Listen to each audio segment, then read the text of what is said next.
اهلا وسهلا، كي دايرين؟ لاباس عليكم؟ نتمنى تكونوا كلكم بخير وعلى خير. مرحبا بكم في قناه شوتاجر القاهري وقناتكم. كيف ديما الفيديو جديد. اليوم غادي نشارك معكم واحد الصابلي كيعجب الوليدات، وما كيعجبش على الوليدات بوحدهم، حتى حنا الكبار كيعجبنا. هاد الصابلي غنهنيكم، ما غاديش يخطاكم من الدار حيت الوليدات غيعشقوه.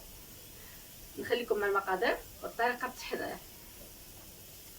المهم عندي هنا في المكونات ساهلين وبساطين واقتصاديين وموجودين في كل دار.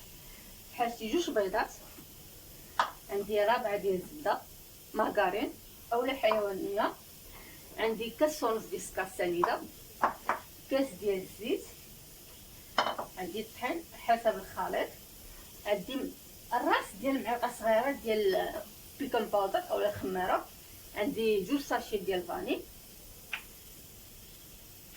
صافي كاع المكونات كافون. ولا بغيتو تضيفوا واحد النكهه ديال البسكويت اولا الناطا كيعطيها مذاق احسن.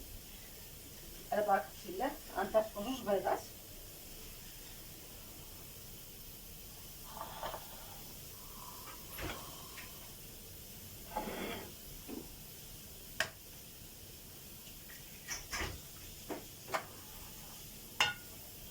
غنضيف لها جوج كيسان السكر سنيده، كاس ونص عفوا ديال السكر سنيده.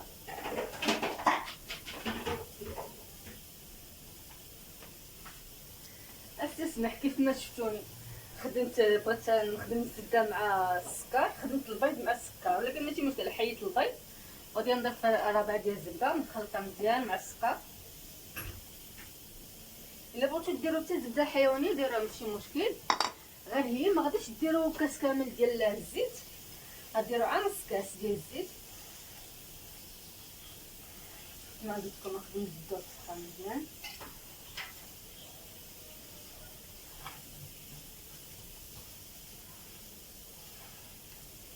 حتى تذوب لي الزبده وتولي لنا بحال الفومان.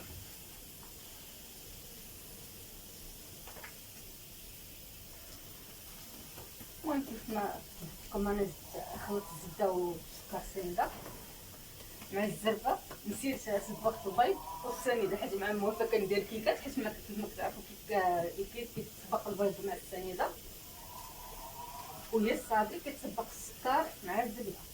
دابا ملي نخلطها مزيان غنضيف جوج بيضات،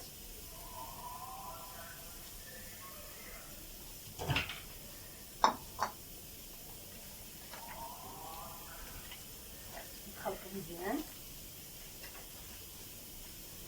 ما شفتوا مابقاش المكونات بزاف، نقدروا نصوبوها بكل سهوله. غنضيف كاس ديال الزيت كما قلت لكم،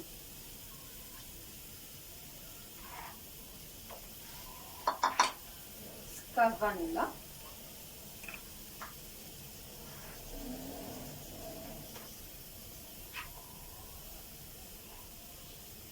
والمليحه بطبيعه الحال.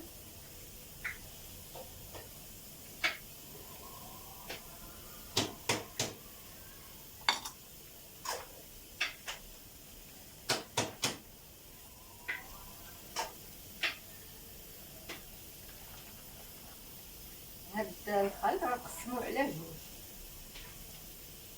واحد غنسموه بالشكلاط حلو اللي متوفر عندكم، والاخر غنخليه عادي غنسموه بالفاني.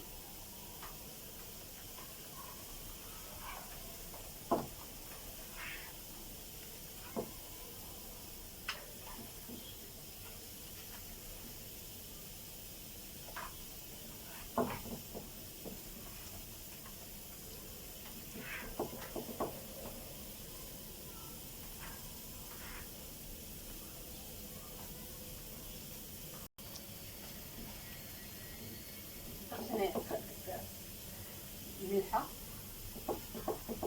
صافي. دابا غادي نضيف الطحين شيئا فشيئا بالتدريج.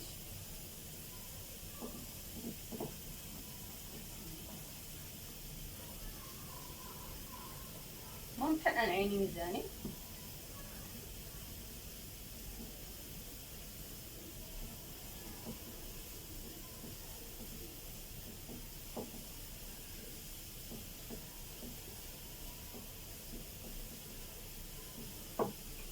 ما غاديش نضيف نطفو حيت مازال غنضيف فيه داك الشوكولا غبره. ممكن نضيفو ليه حتى شوكولاط مر، انا غندير عاد شوكولاط حلو.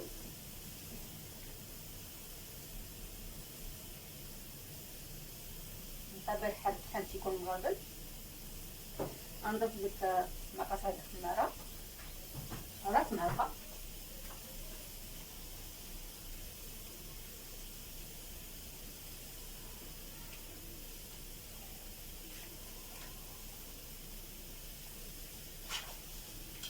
كما قلت لكم قسمت العجينه على جوج وحتى خليتها فاني.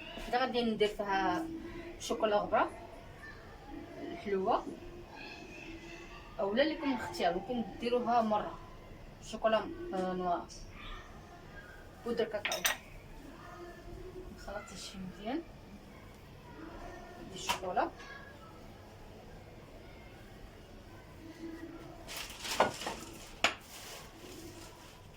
خلطات تولي ليا اللون حصل على اللون اللي بغيت. درت جوج الماء كبار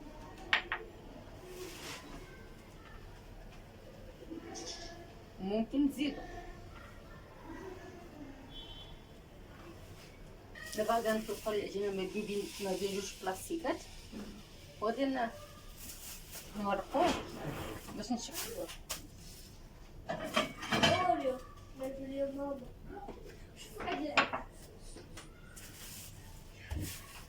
ما نورقوش غطاك بزاف حيت غندير وحده وسط وحده.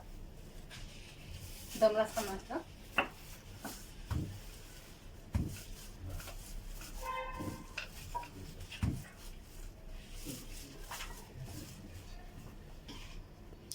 من بعد. دابا غادي نديرو مطبع دائري هذا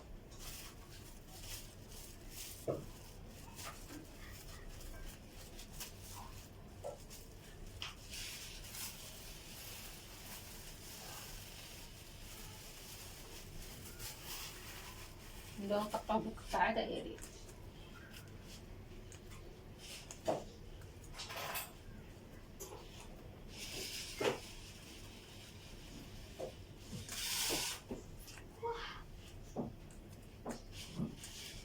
صافي نحطوه في اللاطه. دابا غادي من بعد ما ستيكيهم في اللاطه غادي نتكيهم بالكوردون. غندير التزيين كامل.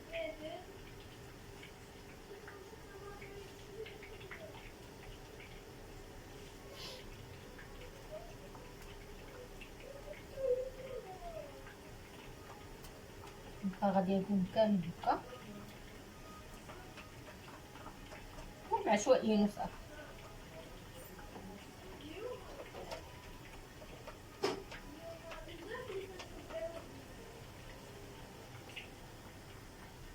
بعد ما تقبتهم كاملين دابا غادي ندخلهم في الفران يطيبوا. اللي مسخن من قبل على 180 درجه ونرجع معكم. يعني بنفس الطريقه اللي درتها للصابلي الماغون غندير حتى بنفس الكيفيه للصابلي الابيض. دابا غادي نجمع لكم الكاناش. دوبت الشوكولاط في بان ماغي غنضيف ليه معلقه صغيره ديال الزبده. غنضيف ليها الحليب سخون جوج معالق تقريبا. واخا غيبان لكم الشوكولاط بحال غيخسر ماشي مشكل، غيتقاد نبقاو تخلطوا فيه مزيان.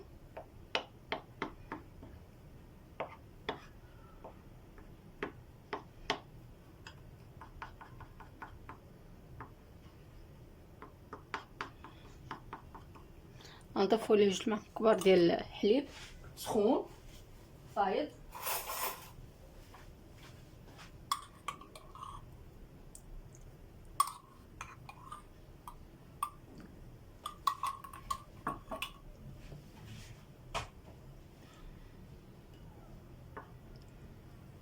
نبقاو نخلطوا فيه مزيان.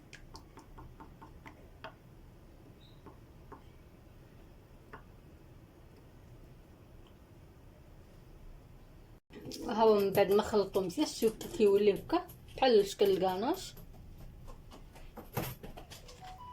كتبقاو تخلطو مزيان صافي حتى كيعقد. دابا غنخليه شويه يبرد ونزين بيه الصابلي.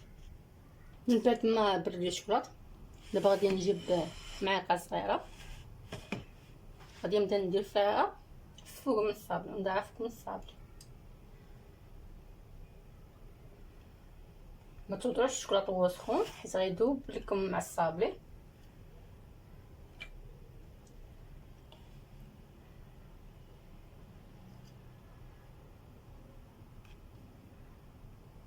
معلقه صغيره. هي نورمالمون كان خصني ندير الشوكولا ابيض بلون في الصابلي نوار، ساعه ما الشوكولا نوار بلون بقيتو خاسر.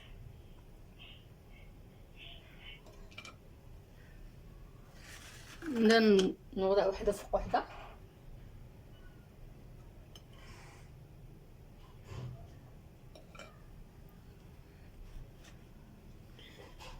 ونبقى هذا بنفس الطريقه حتى يكمل الصابلي اللي عندي. انتهينا، وهذا هو الشكل النهائي ديال هاد الصابلي اولا البسكوي. كيف ما كيجي مقرمش كروكون، ما تشبعوش منه، احسن من ديال الزنقه الصراحه. بصحتكم وراحتكم، ونتلاقاو في اخرى.